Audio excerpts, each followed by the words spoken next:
ሰላም ተማሪዎች እንኳን ወደዚህ ቪዲዮ በደህና መጣችሁ። በዚህና ከዚህ ቀጥሎ ባሉት ቪዲዮዎች ስለ ዩኒት 5 እንመለከታለን። በዚህ ዩኒት ደግሞ የምንመለከተው ማቴማቲካል አፕሊኬሽንስ ኢን ቢዝነስ ይሆናል። አብራችን ቆዩ። ከዛ በፊት ግን ለዚህ ቪዲዮ አዲስ ከሆናችሁና የሳቋም ዩቲዩብ ቻናልን ሰብስክራይብ ካላደረጋችሁ ሰብስክራይብ አድርጉ። ይህን ቪዲዮ ከወደዳችሁ ላይክ አድርጉ፣ ለጓደኞቻችሁ ሼር አድርጉላቸው። ሀሳብ አስተያየታችሁን ደግሞ በኮሜንት ሴክሽኑ አስቀምጡልን። በቅድሚያ የዩኒቱን ኦብጀክቲቭ አብረን እንመልከት። በዚህ ዩኒት ወይም at the end of this unit you will be able to use common terms related to business ከቢዝነስ ጋር የተገናኙ common terms የምንላቸው አሉ። እነሱን ተርሞች መጠቀም ትችላላችሁ ወይም ትጀምራላችሁ። At the end of this unit you will be able to differentiate basic concepts in business and understand time value of money. ብዙ ጊዜ ታይም ቫሊዩ ኦፍ መኒ ሲባል ሰምታችሁ ሊሆን ይችላል። ምን ማለት ነው ኤግዛክትሊ? ይሄንንም ምን ማለት እንደሆነ ትርጉሙን እንረዳለን። ሌላው you'll be able to apply mathematical principles and theories to practical solutions። እዚህ ላይ ኢን ፓርቲኩላር ማቴማቲካል ፕሪንሲፕሎችንና ቲዮሪዎችን ለቢዝነስ ሶሉሽንስ መጠቀም እንችላለን። ማቴማቲካል አፕሊኬሽንስ ኢን ቢዝነስ ዋናው ዓላማው ዲዛይን የተደረገበት it is to provide a sound introduction to the use of mathematics in business and personal finance። ማቴማቲክስን እንዴት ቢዝነስ ላይ ወይም ለራሳችን ፐርሰናል ፋይናንስ እንዴት እንደምንጠቀምበት የሚያስተምረን ወይ የምናይበት ዩኒት ነው። it has dual objective of teaching both mathematics and financial literacy። ስለዚህ ሁለት ኦብጀክቲቭ ነው ያለው። አንደኛው ማቴማቲክስን ማስተማር፣ እግረ መንገዱንም ፋይናንሻል ሊትረሲ ማዳበር ይሆናል። ሰዎች ፋይናንሺያሊ ሊትሬት ወይም የነቁ እንዲሆኑ ማድረግ ነው። The unit wraps each skill or technique it teaches in real world context that shows you the reason for the mathematics you are learning። ስለዚህ እያንዳንዱ ስኪል በቀጥታ ከቢዝነስ ኮንሰፕት ጋር ኢንተግሬት እንዲሆን ወይም ከሪል ወርልድ ኮንቴክስት ጋር እንዲገናኝ በማድረግ ለምን ሂሳቡን እንደምንማረው የሆነ ምክንያት መስጠት ነው። ይሄ ዩኒት እንግዲህ በአራት ሴክሽኖች የተከፋፈለ ነው። አንደኛው ሴክሽን ስለ ሬሾ፣ ሬት፣ ፕሮፖርሽን እና ፐርሰንቴጅን የሚያስተምረን ይሆናል። በዚህ ላይ የምንመለከተው እነኚህ ኮንሰፕቶች እንዴት ቢዝነስ ላይ አፕላይ እንደሚደረጉ ይሆናል። ሁለተኛው ሴክሽን ደግሞ ስለ ታይም ቫሊዩ ኦፍ መኒ፣ ሲምፕል ኤንድ ኮምፓውንድ ኢንተረስትን እንዴት ኮምፒት እንደምናደርግ፣ አኒቲ፣ አሞርታይዜሽን፣ ዲፕሬሺዬሽን ኦፍ ፊክስድ አሴት ስለምንላቸው ተርሚኖሎጂዎች እንመለከታለን። ሶስተኛው ሴክሽን ደግሞ ስለ ሴቪንግ፣ ኢንቨስትመንት፣ ቦሮዊንግ ማኒ የምንመለከት ይሆናል። በአራተኛው ሴክሽን ስለ ታክሴሽን እና በኢትዮጵያ ውስጥ ስላሉ የተለያዩ አይነት የታክስ አይነቶች እንመለከታለን።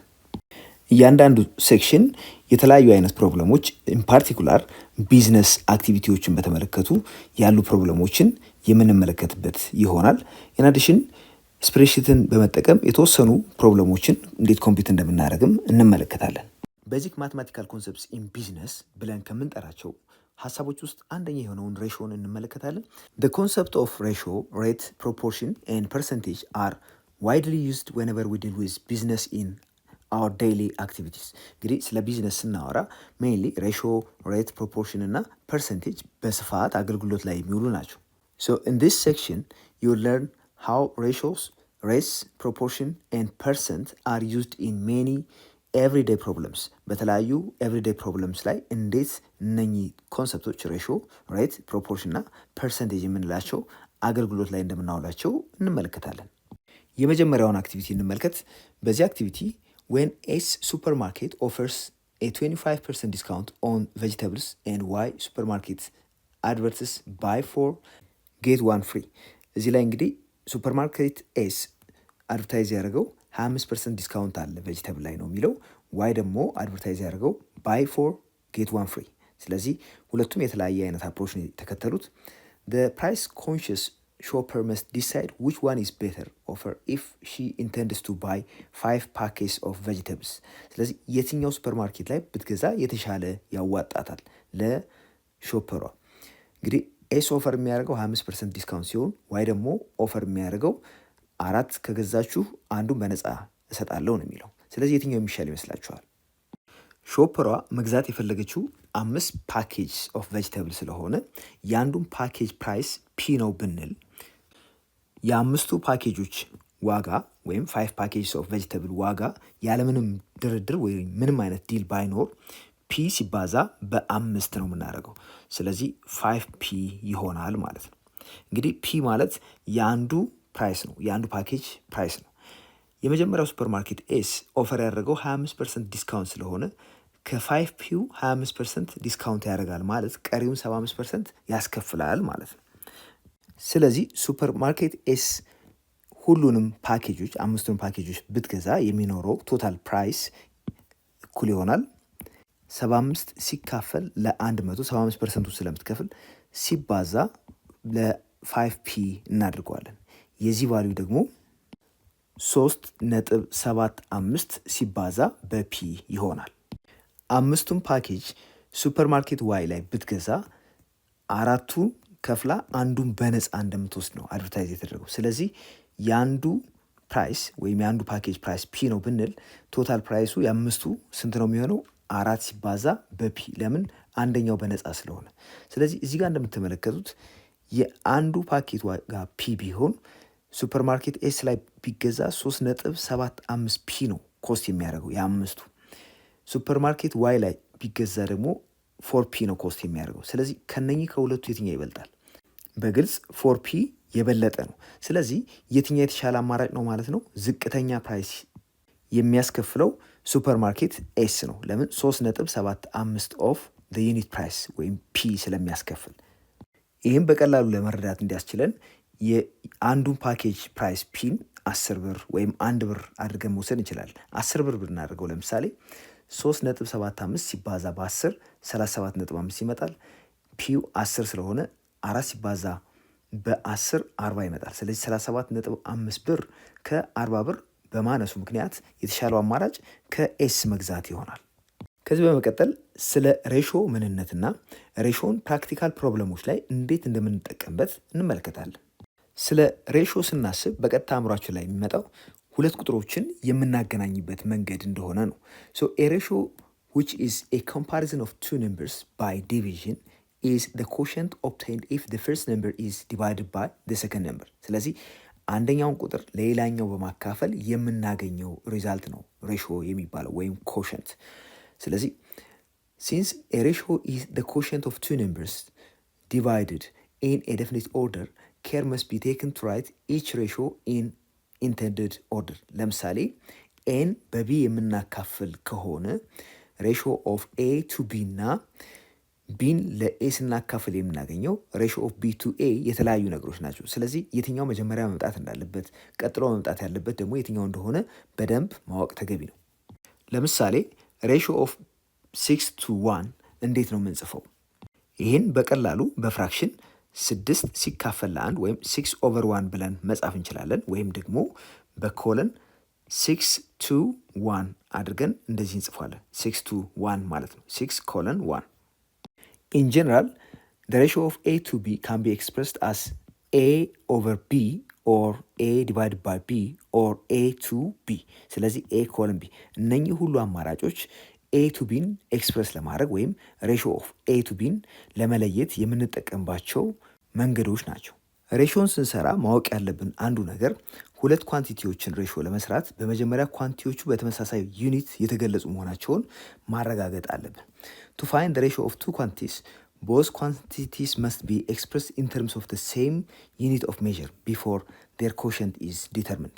ለምሳሌ አንድ ብርንና አንድ ዶላርን ኮምፔር ማድረግ ወይም ሬሾ መስራት አንችልም። ምክንያቱም ሁለቱም የተለያዩ ዩኒትስ ኦፍ ሜዥር ናቸው። ለምሳሌ ብር ራሱ የሆነ ሜዥር ነው፣ ዶላር ደግሞ የራሱ የሆነ ሜዥር ነው።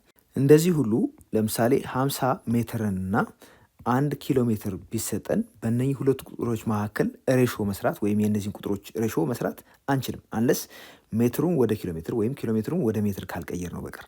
ስለዚህ እዚህ ጋር 50 ሜትር አለን። ለምሳሌ 1 ኪሎ ሜትር ማለት 1000 ሜትር ማለት ስለሆነ 50 ሜትር ቱ 1000 ሜትር ሬሾ ልንሰራ እንችላለን። ነገር ግን 50 ሜትር ቱ 1 ኪሎ ሜትር የሚል ሬሾ አይኖርም። ቢኮዝ ኪሎ ሜትር ሌላ ዩኒት ነው፣ ሜትር ደግሞ ሌላ ዩኒት ስለሆነ።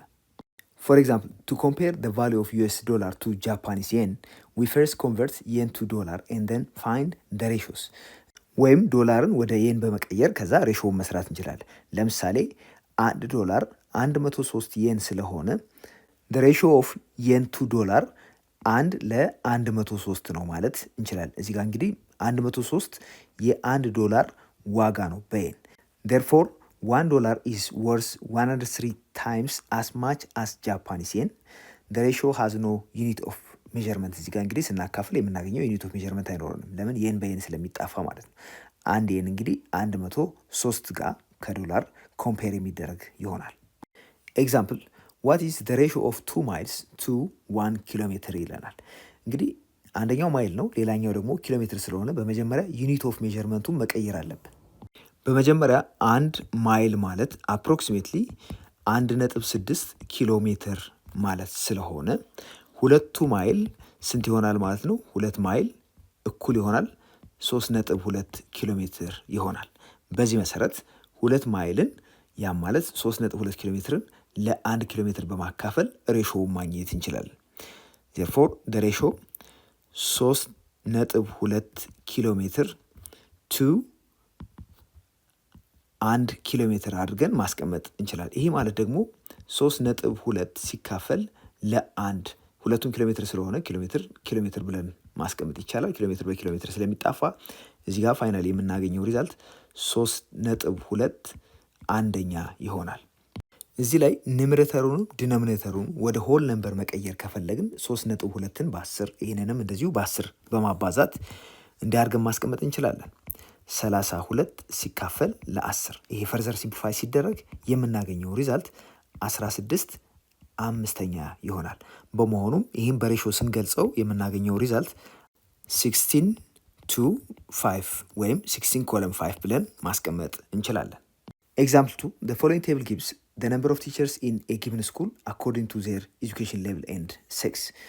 ቀጥሎ የተቀመጠው ቴብል የአንድን ትምህርት ቤት መምህራን በሌቭል ኦፍ ኤጁኬሽናቸው እና በጾታቸው ያስቀመጠ ነው። ኤ ዋት ኢዝ ዘ ሬሾ ኦፍ ፊሜል ዲፕሎማ ሆልደርስ ቱ ዘ ነምበር ኦፍ ቲቸርስ ኢን ዘ ስኩል። እዚህ ላይ መስራት የፈለግነው ሬሾ ፊሜል ዲፕሎማ ሆልደርስ የሆኑትን ፊሜል ዲፕሎማ ሆልደርስ እዚህ ጋር 16 ነው። ቱ ዘ ነምበር ኦፍ ቲቸርስ ኢን ዘ ስኩል አጠቃላይ የመምህራን ብዛት ደግሞ 100 ነው። ስለዚህ 16 to 100 ነው የምንሰራው ማለት ነው። ይሄ ደግሞ 16 ለ100ኛ አድርገን የምናስቀምጠው ነው። ወይም 16 to 100 16 ኮለን 100 ተደርጎ ሊጻፍ ይችላል። ይህም ፈርዘር ዲቫይድ በማድረግ 16 ለ4 የሚካፈል ነው። 100ም እንደዚሁ ለ4 የሚካፈል በመሆኑ እንዲህ አድርገን ብናስቀምጠው ይህም ትክክል ነው። ስለዚህ 4 to 25 አድርገን ማስቀመጥ እንችላለን። ወይም ደግሞ 4 to 25 በዚህ መንገድ ስለሚቀመጥ እንዲህ አድርጎ ማስቀመጥ ይቻላል። ቢ ዋት ኢዝ ዘ ሬሾ ኦፍ ዲፕሎማ ሆልደርስ ቱ ዲግሪ ሆልደርስ ኢን ደ ስኩል ይለናል። በትምህርት ቤት ውስጥ ያሉት ዲፕሎማ ሆልደርስ ቶታል ነንበራቸው እዚህ ጋር የተቀመጠው ነው 42 ነው። ዲግሪ ሆልደርስ ደግሞ 58 ነው። ስለዚህ ሬሾ ኦፍ ዲፕሎማ ሆልደርስ ቱ ዲግሪ ሆልደርስ 42 ለ58 አድርገን ማስቀመጥ እንችላለን። ይሄ ደግሞ 42 ሲካፈል 58 አድርጎ እንደ መጻፍ ማለት ነው። እንደምትመለከቱት 42ም 58ም ለ2 መካፈል የሚችሉ ናቸው። ስለዚህ ይህን ለ2 ብናካፍለው 21 ይመጣል።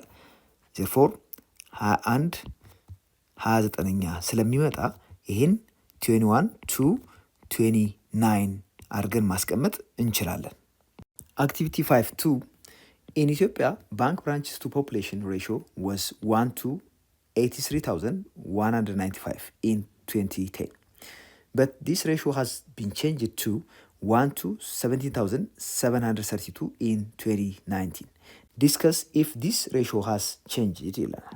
ቁጥሮቹ ላይ እንደምንመለከተው 2010 ላይ የነበረው የአንድ ብራንች ለ83195 የነበረው ሬሾ አሁን በ2019 አንድ ብራንች ለ17732 ነው የሚደርሰው። ያ ማለት ለብዙ ተጠቃሚዎች የነበረው አንድ ብራንች አሁን ቁጥሩ ተሻሽሎ 17732 ሰው አንድ ብራንች ይደርሰዋል እንደማለት። 83195 ሰው አንድ ብራንች ይደርሰው ነበር። አሁን ደግሞ ሞር ብራንቾች ተጨምረዋል ማለት ነው። የዚህ ቁጥር የብራንች ቱ ፖፑሌሽን ሬሾ ስለቀነሰ።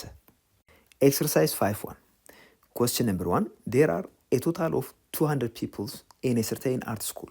From those 25 students are measured in music and the remaining measure in sport. What are the ratio of the students measured in music and sport? የአርት ስኩሉ አጠቃላይ ተማሪዎች ብዛት 200 ስለሆነ ቶታሉ 200 ነው ማለት እንችላለን። ቶታል ነምበር ኦፍ ስቱደንትስ ኦር ፒፕል 200 ነው። ከነዚህ ውስጥ 25ቱ ሜጀር የሚያደርጉት ሚዚክ ነው። ቀሪዎቹ ደግሞ ሜጀር የሚያደርጉት ስፖርት ነው። ስለዚህ ስፖርት ሜጀር የሚያደርጉት ስንት ይሆናሉ ማለት ነው? ስፖርት ሜጀር የሚያደርጉት እኩል ይሆናል 200 ሲቀነስ 25። ይሄ ደግሞ 175 ነው። የተጠየቅነው ጥያቄ the ratio of students measuring in music to sport ነው። ሶ ሙዚቃን ሜጀር የሚያደርጉት ስፖርት ሜጀር ከሚያደርጉት ያለውን ሬሾ ነው አግኘ የተባልነው። ይሄ ማለት 25 to 175። ይህን ደግሞ እንደዚህ አድርጎ መጻፍ ይቻላል። 25 ሲካፈል 175 ብለን መጻፍ እንችላለን። ሁለቱም ቁጥሮች 25ም 175ም ለ25 መካፈል የሚችሉ በመሆናቸው ይህን እንደዚህ አድርገን ማስቀመጥ እንችላለን። 25 ለ25 ሲካፈል 1 ነው። 75 ለ25 ሲካፈል 7 ጊዜ ይደርሰዋል። በመሆኑም ሬሾ ስንት ይመጣል ማለት ነው? 1 to 7 አድርገን ማስቀመጥ እንችላለን። ሁለተኛው ጥያቄ a profit of ብር 19,560 is to be divided between two partners in the ratio of 3 to 1. how much should each receive ይለናል። እንግዲህ አጠቃላይ ያለውን ፕሮፊት ይህን ያክል መጠን 3:1 በሆነ ሬሾ ለሁለት ፓርትነሮች ማካፈል ነው የተፈለገው። እንግዲህ በአጠቃላይ ያለው ይህን ገንዘብ 3 ሲደመር 1 ወደ 4 ዩኒት እንቀይረውና ይሄ በ4 እጅ እንወስደዋለን። ይሄ ለ4 ሲካፈል የምናገኘውን ሪዛልት እንወስድና ያቺ አንዷ ፖርሽን ለአንደኛው ፓርትነር ከዛ ውስጥ ደግሞ 3ኛው እጅ ለሌላኛው ፓርትነር ስለሚደርስ ይሄ መጀመሪያ መስራት ይኖርብናል። በመጀመሪያ የምናደርገው 3 ሲደመር 1 እኩል ይሆናል 4። ይህን ደግሞ ምን እናደርጋለን? ዲቫይድ 19,560 to 4። ይሄ ማለት 19,560 ሲካፈል ለ4 ከዚህ የምናገኘው ሪዛልት 4,890 ይሆናል። ይሄ እንግዲህ አንዱ እጅ ነው። ዜርፎር 3 to 1 ስለሆነ የምንሰራው ይህም በ3 ስናባዛ የምናገኘው ሪዛልት 3 ታይምስ 4,890 የሚመጣው 14,670 ይሆናል። በዚህ መሰረት 3 to 1 ብለን የወሰድነው ስንት ይሆናል ማለት ነው? 3 ሲባዛ በ4,890 ሲካፈል ለ4,890 አድርገን ነው የምንወስደው። ያ ማለት 14,670 to 4,890 ይሆናል ሬሾ that is 3 to 1 የምንለው ማለት ነው። ስለዚህ አንደኛው ፓርትነር 14,670 ብር ኮሌክት ሲያደርግ ሁለተኛው ደግሞ 4,890 ብር ኮሌክት ያደርጋል ማለት ነው። question 3 two individuals shares in a certain company are in the ratio 10 to 1። እንግዲህ የሁለት ሰዎች ሼር 10 ለ1 ነው። how many times is the number of shares owned by the major shareholder greater than the number owned by the minor shareholder ይለናል። የሁለቱ ሰዎች ሼር 10 to 1 ነው ስለተባል ሜጀር ሼር ሆልደሩ 10 ለ1 ለስሞለሩ፣ ያ ማለት የስሞለሩን 10 እጥፍ ያክል ነው ሼር ያለው ማለት ነው ሜጀር ሼር ሆልደሩ። ሌላው ማወቅ ያለብን ኢኩቫለንት ሬሾስ የምንላቸው ምን አይነት ሬሾዎች ናቸው? ወይም ሁለት ሬሾዎች ኢኩቫለንት ናቸው የምንለው መች ነው? እሱን እንመልሳለን። when a ratio of two numbers such as 24/16 is a fraction ልክ እንደዚህ አይነት ፍራክሽን ቢኖረን እነኚህ ፍራክሽን መሰረት በማድረግ ኢኩቫለንት የሆኑ ፍራክሽኖች ወይም ደግሞ ሬሾን ማግኘት እንችላለን። ይህም የሚደረገው ሁለቱንም ኒውመሬተርም ዲኖሚኔተርም ያሉትን ቁጥሮች በተመሳሳይ ቁጥር በማካፈል ወይም ደግሞ በማባዛት ይሆናል። so we divide the numerator and denominator by the same non-zero number to find equivalent ratios። እዚህ ጋር የምናባዛውም ወይም የምናካፍለውም ነን-ዚሮ የሆነ ቁጥር መሆን አለበት ሚኒንግ ያለው ሪዛልት እንድናገኝ። ለምሳሌ 24ን ለ2 16ንም ለ2 ብናካፍል የምናገኘው 24 ሲካፈል ለ2 12 ይሆናል። 16 ለ2 ሲካፈል 8 እናገኛለን። ዜርፎር 24 16ኛ እና 12 8ኛ አንድ አይነት ሬሾ ናቸው ማለት ነው። በተጨማሪም 24ም 16ም ለ4 ቢካፈሉ 24 ሲካፈል ለ4 6 ነው። 16 ሲካፈል ለ4 4 ነው። በመሆኑም 24 16ኛ መጀመሪያ የነበረው ሬሾ ከ6 4ኛ ጋር አንድ አይነት ነው። ስለዚህ ሁለቱ ፍራክሽኖች እኩል በመሆናቸው 6 to 4 ከ24 to 16 ጋር አንድ አይነት ነው ማለት ነው። በተመሳሳይ ሁኔታ 24ም 16ም ለ8 መካፈል ይችላሉ። እንደምታዩት 24 ሲካፈል ለ8 3 ነው። 16 ሲካፈል ለ8 2 ነው። ስለዚህ 24 16ኛ ከ3 ሁለተኛ ጋር ኢኩቫለንት ነው ማለት ነው። በመሆኑም 24 ቱ 16 እና 3 ቱ 2 አንድ አይነት ወይም ኢኩቫለንት ሬሾስ ናቸው። አንድ ሬሾ በሲምፕለስት ፎርም ነው ኤክስፕሬስ የተደረገው የምንለው ሁለቱም ቁጥሮች ኒውመሬተርም ዲኖሚኔተርም ላይ ያሉት ወይም ደግሞ በኦርደር ስናስቀምጥ የመጀመሪያውና ሁለተኛው ቁጥር መካከል ምንም አይነት ኮመን ፋክተር ከአንድ ውጭ ከሌለ ነው። ለምሳሌ እዚህ ጋር እንደምናየው 3 ሁለተኛ ለምሳሌ የ24 16ኛ ሲምፕለስት ፎርም ነው። ቢኮዝ 3 ሲባዛ በ1 2 ሲባዛ በ1 ብቻ ነው ማድረግ የምንችለው ከ3ም ከ2ም ኮመን የሆነ ከአንድ ውጭ ፋክተር ባለመኖሩ። ስለዚህ በሲምፕለስት ፎርም ሲጻፍ 24 16ኛ 3 ሁለተኛ ነው ማለት ነው። እስካሁን ስናይ የቆየ ነው ሬሽዮ የምንለው በሁለት ቁጥሮች መካከል የምናደርገውን ንጽጽር ነው፣ ወይም ደግሞ በፍራክሽን የምናስቀምጣቸው ሁለት ቁጥሮች ብቻ ነው። ነገር ግን ሬሽዮ ስንሰራ ሁለት ብቻ ሳይሆን 3ም 4ም ቁጥሮችን ኮምፔር ልናደርግ እንችላለን። ይሄ ምን ይባላል? ኮንቲኒዩድ ሬሽዮ እንለዋለን። አክቲቪቲ 5.1 ኢን ኮንክሪት the ratio of cement, sand and gravel is 1:3:2. Assume cement is measured in bags of 50 kg, sand and gravel measured in cubic meter. What does this ratio mean? Discuss in a group. እዚህ ላይ የኮንክሪት ሚክሱ ሲሰራ 1:3:2 ወይም 1:3:2 ነው ሚክሱ ተብሏል። በዚህ መሰረት በአጠቃላይ የምንወስደው የሚክስ ፕሮፖርሽን 1 ሲደመር 3 ሲደመር 2 ይሄ አጠቃላዩ ዩኒት ነው። 6 እጅ ነው የሚኖረን። ስለዚህ ከስድስቱ ውስጥ 1 ዩኒቱ ምንድን ነው? ሴመንት ነው። ስለዚህ የሴመንት ፕሮፖርሽን 1/6 ነው ማለት ነው። ይሄ ሴመንት ነው። ሌላው የሳንድ ሬሾ ደግሞ 3:6 ይሆናል። ሳንድ 3:6 ይሆናል። ይሄ ሳንድ ነው። ሌላው 2:6 ምንድን ነው የሚሆነው? ግራቭል ይሆናል። ስለዚህ ሚክሱ ሲዘጋጅ 1/6ኛው ሴመንት ይሆናል። ሌላው ደግሞ 1/2ኛው ያ ማለት 3/6 ማለት 1/2 ማለት ስለሆነ ሲምፕሊፋይ ሲሆን በ3 በ3 ስለሚመጣ 1/2ኛው ሳንድ ይሆናል። ቀሪው 1/3ኛው ደግሞ ግራቭል ይሆናል ማለት ነው። ስለዚህ ለዚህ ፓርቲኩላር ሚክስ እንግዲህ የተለያየ አይነት ሚክስ ይኖረናል። ፕሮፖርሽኑ 1:3:2 አንድ አማራጭ ነው። ሌሎች አማራጭ ሚክሶች ይኖራሉ። በዚህ አማራጭ መሰረት የሚክሱ 1/6 ሴመንት ይሆናል። የሚክሱ 1/2 ደግሞ ሳንድ፣ የሚክሱ 1/3 ግራብል ይወሰዳል። ግራብል ያው ጠጠር ማለት ነው። ኮምፓሪዝን ካን ኦልሶ ቢ ሜድ ፎር 3 or more quantities. A continued ratio is a comparison of 3 or more quantities in a definite order.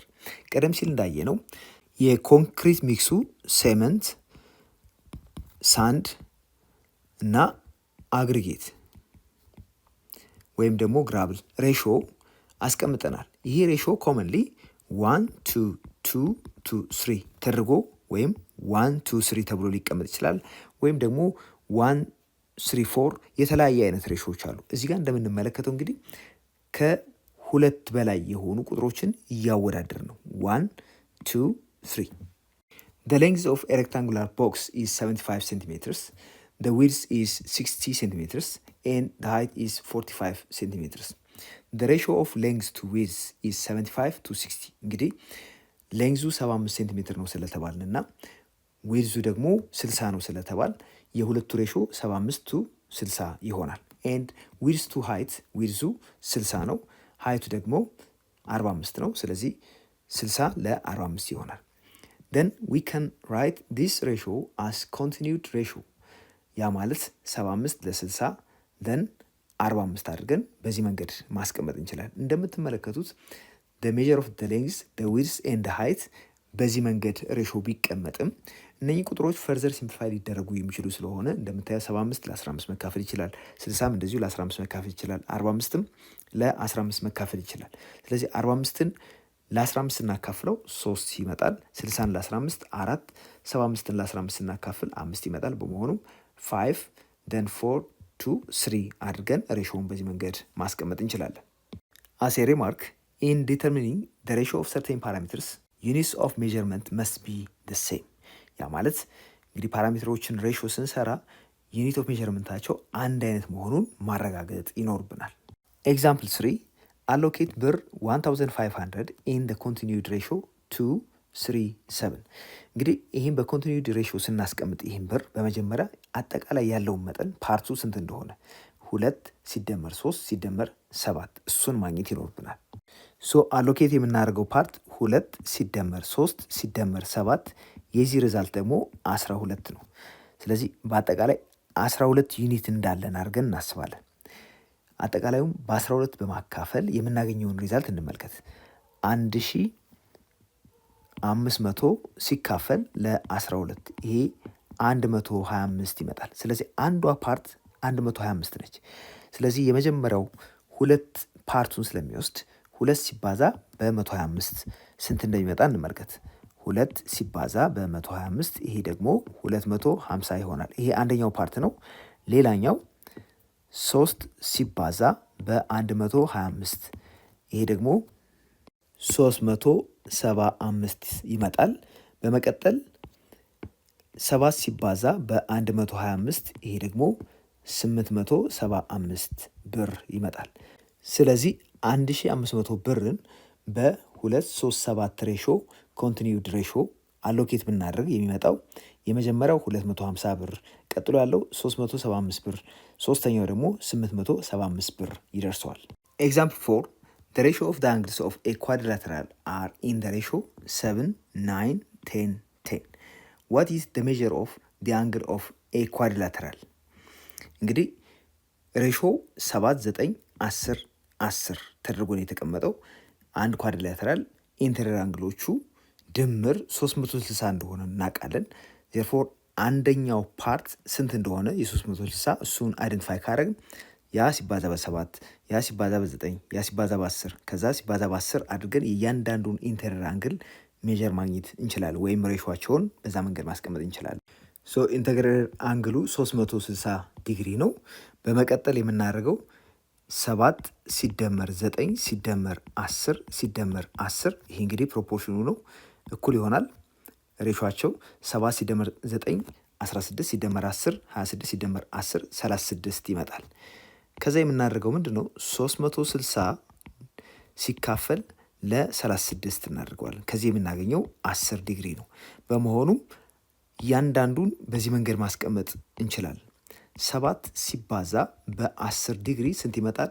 70 ዲግሪ። ይሄ አንደኛው ዲግሪ ሜጀር ነው። ቀጥሎ ያለው 9 ሲባዛ በ10 ዲግሪ ይሄ ደግሞ 90 ዲግሪ ይመጣል። 10 ሲባዛ በ10 ይሄ 100 ዲግሪ ይሆናል። 10 ሲባዛ አሁንም በ10 ይህም እንደዚሁ 100 ዲግሪ ይሆናል። በመሆኑ የእያንዳንዱ ኢንተሪየር አንግል በዚህ ሬሾ የተቀመጠው 7 እጅ የሆነው 70 ዲግሪ ነው። ሌላኛው 90 ዲግሪ ነው። ቀጥሎ ያለው 100 ከዛ 100 ዲግሪ ይሆናል። ኤግዛምፕል 5 the Grand Ethiopian Renaissance Dam GERD which has a capacity of 74 billion metric cube contains 18.4 billion cubic meters of water in two round filling. That is 4.9 billion cubic meters in the first round filling and 30.5 billion cubic meters in the second round filling as of July 2021. እዚህ ላይ ሜዠርመንቱ አንድ አይነት ዩኒት በመሆኑ ቢሊየን ሜትሪክ ኪዩብ በመሆኑ አጠቃላይ ካፓሲቲው የገርድ ካፓሲቲ 74 ቢሊየን ኪቢክ ሜትር ነው። በመጀመሪያው ፊሊንግ ኤፍ1 የተጠራቀመው የውሃ መጠን 4.9 ኪቢክ ሜትር ነው። በሁለተኛው ደግሞ ኤፍ2 13.5 ነው። የሁለቱ ድምር ደግሞ ኤፍ1 ሲደመር ኤፍ2 ስንት ነው ተብለናል? 18.4 ኪቢክ ሜትር። ኤ ፋይንድ the ratio of the water filled in the dam in the first round to the total capacity of the dam ይለናል። ስለዚህ እዚህ ጋር ኮምፒት የምናደርገው ኤፍ1 ቱ ሲን ነው። ይሄ ማለት ደግሞ ኤፍ1 4.9 ኪቢክ ሜትር ነው ብለናል። ይህን ለ74 በማካፈል የምናገኘው ይሄ አፕሮክሲሜትሊ የሚሰጠን ሪዛልት 1 to 15 ወይም ደግሞ 1/15 የሚል ሪዛልት ነው። ቢ ፋይንድ the ratio of the water filled in the dam in two rounds to the total capacity of the dam። በመጀመሪያ በሁለቱ ራውንድ ኮሌክት የተደረገውን ኤፍ ነው ብንል ያ ማለት ኤፍ1 ሲደመር ኤፍ2 ነው። የዚህ ድምር ደግሞ 18.4 ነው። አሁን ኤፍ2 ቶታል ካፓሲቲ ኮምፒውት አድርጉ ነው የተባለው። ያ ማለት 18.4 ቱ 74 የዚህ ደግሞ አፕሮክሲሜትሊ የምናገኘው ሪዛልት 1 to 4 ወይም ደግሞ 1/4 ካፓሲቲውን ሞልቷል ማለት ነው በሁለቱ ራውንድ። ሲ ሃው ፉል ኢዝ ዘ ዳም ይለናል። እንግዲህ ዳሙ ምን ያክል ሞልቷል የሚለውን ነው የምንመልሰው እዚህ ላይ ለመመለስ የምንሞክረው ቀደም ሲል በሁለቱ ራውንድ ኦፍ ፊሊንግስ የተሞላው የውሃ መጠን ኤፍ ብለነዋል።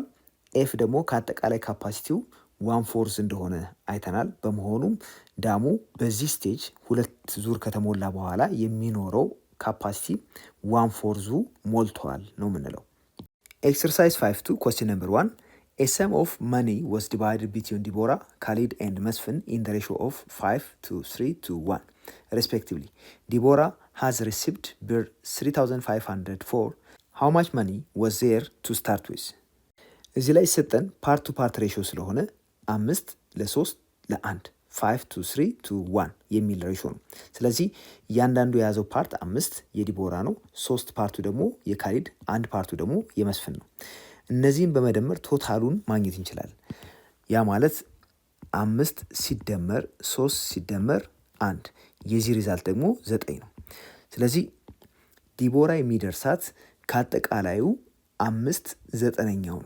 ሶ ሌትስ ሴይ ቶታሉ ኤክስ ነው እንበል። ይህ ደግሞ እኛ ማግኘት የፈለግነው አማውንት ነው፣ ቶታል አማውንት ኦፍ ማኒ። ኖርማሊ ዲቦራ የደረሳት ከአጠቃላዩ 3504 ነው። የዲቦራ ድርሻ ደግሞ 5 ፓርት ነው፣ 5 to 9 ከቶታሉ 5/9 ነው። በመሆኑም 5/9 ታይምስ ኤክስ እኩል ይሆናል የዲቦራ ድርሻ 3504።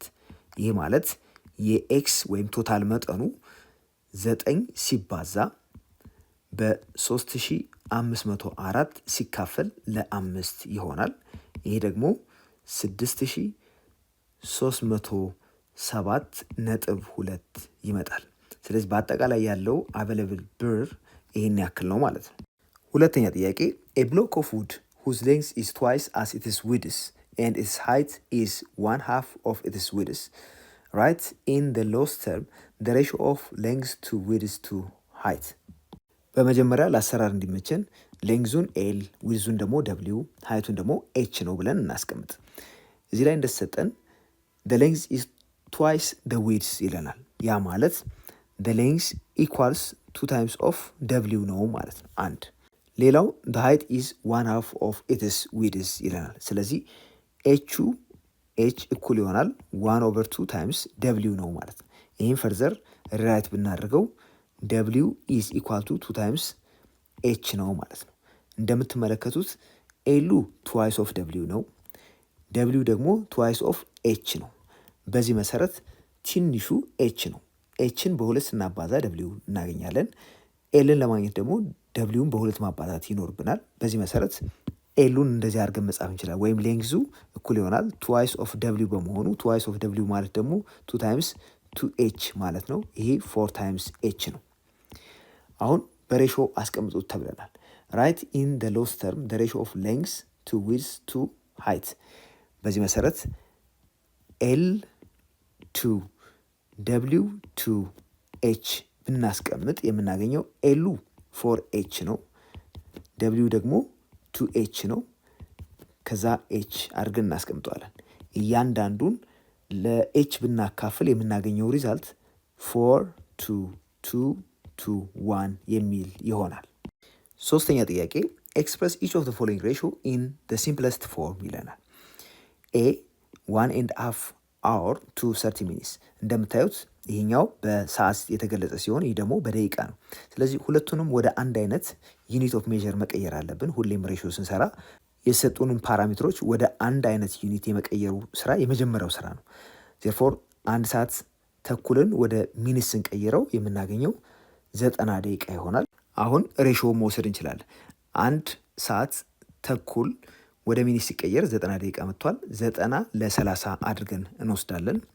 ያ ማለት ደግሞ 90 to 30 ከዚህ የምናገኘው ሪዛልት 90 ሲካፈል ለ30 እንደማለት ነው። ይሄ እያንዳንዱ ያም ማለት የመጀመሪያውም ሁለተኛውም ቁጥር ለ30 መካፈል የሚችሉ ናቸው። 90 ለ30 ሲካፈል 3 ይመጣል። 30ን ለ30 ስናካፍል ደግሞ የምናገኘው 1 ነው። በመሆኑ 3:1 የሚል ሬሾ እናገኛለን። ቢ 6 ብር ቱ 50 ሴንትስ። እንግዲህ በመጀመሪያ ማድረግ ያለብን ሁሉንም እዚህ ጋር ያሉትን ቁጥሮች ወደ ተመሳሳይ ዩኒት መቀየር አለብን። 6 ብርን ወደ ሳንቲም ስንቀይረው ያው እያንዳንዱ ብር 100 ሳንቲሞች ስላሉት 6 ሲባዛ በ100 ሴንትስ ይሆናል። ይሄ ማለት 600 ሴንትስ ውስጡ አለ ማለት ነው በ6 ብር ውስጥ። በመሆኑ 6 ብር ማለት 600 ሴንት ነው። ከዛ 50 ሴንት አለን። 600 ለ50 አድርገን መውሰድ እንችላለን። የዚህ ሬሾ ደግሞ 600 ቱ 50። እነኚህ ሁለቱን ቁጥሮች ለ50 በማካፈል የምናገኘው ሪዛልት 50 ለ50 ሲካፈል 1 ይሆናል። ይሄ ለ50 ሲካፈል 12 ይሰጠናል። ስለዚህ 12 ለ1 የሚል ሬሾ እናገኛለን። ሲ 1 ኪሎ ሜትር ቱ 1 ሜትር። አሁንም ሁለቱንም ወደ አንድ ዩኒት መቀየር ነው። ኤዘር ሜትሩን ወደ ኪሎ ሜትር ወይም ኪሎ ሜትሩን ወደ ሜትር መቀየር ይኖርብናል። ቀላሉ ኪሎ ሜትሩን ወደ ሜትር መቀየር ስለሆነ እሱን እናደርጋለን። 1 ኪሎ ሜትር ማለት 1000 ሜትር ማለት ስለሆነ ይህን 1000 ሜትር አድርገን እናስቀምጣለን። በመቀጠል የሁለቱን ሬሾ ስናስቀምጥ 1000 ለ1 አድርገን ይሆናል። ስለዚህ 1 ኪሎ ሜትር ለ1 ሜትር በዚህ መንገድ ሬሾ ይቀመጣል ማለት ነው። አራተኛ ጥያቄ A legendary athlete, Haile Gebrselassie, ran 12 10,000 meter international games and won 7 gold, 1 silver, 2 bronze, and certificates for 1 fifth and 1 sixth place between 1992 to 2008. What is the ratio of the number of games he won gold to the number of games he ran? አትሌት ኃይሌ ገብረስላሴ እንግዲህ በ10,000 ሜትር ከ1992 እስከ 2008 ሮጦ በአጠቃላይ ያገኘው ጎልድ መጠን ወይም የወርቅ መጠን 7 ነው። በተሳተፋቸው አጠቃላይ ሩጫዎች ደግሞ 12 ናቸው። ከአጠቃላይ ሩጫው 7ቱን ጎልድ ነው ያገኘው። በመሆኑም ሬሾ ዋዝ ዘ ሬሾ ኦፍ ዘ ነምበር ኦፍ ጌምስ ሂ ዎን ጎልድ ቱ ዘ ነምበር ኦፍ ጌምስ ሂ ረን ተብለን ለተጠየቅነው መልሳችን 7 ወርቅ ከአጠቃላይ 12 ሩጫዎች ስለሆነ 7 to 12 ይሆናል ማለት ነው ሬሾ። አምስተኛ ጥያቄ A chemist wishes to make 15 liters of an acid solution by using water and acid in the ratio 3:2. ስለዚህ 15 ሊትር ኦፍ አሲድ ሶሉሽን ለመፍጠር የሚያስፈልገው 3 ፓርት ኦፍ ወተር እና 2 ፓርቱ አሲድ ነው። how many liters of water and acid does she use ይለናል። 3:2 እንግዲህ ፓርት ቱ ፓርት ነው። የእነዚህን ድምር እንውሰድ። 3 ሲደመር 2 5 ነው። በአጠቃላይ የሚያስፈልገው 5 ፖርሽን ይሆናል። 5 ዩኒትስ።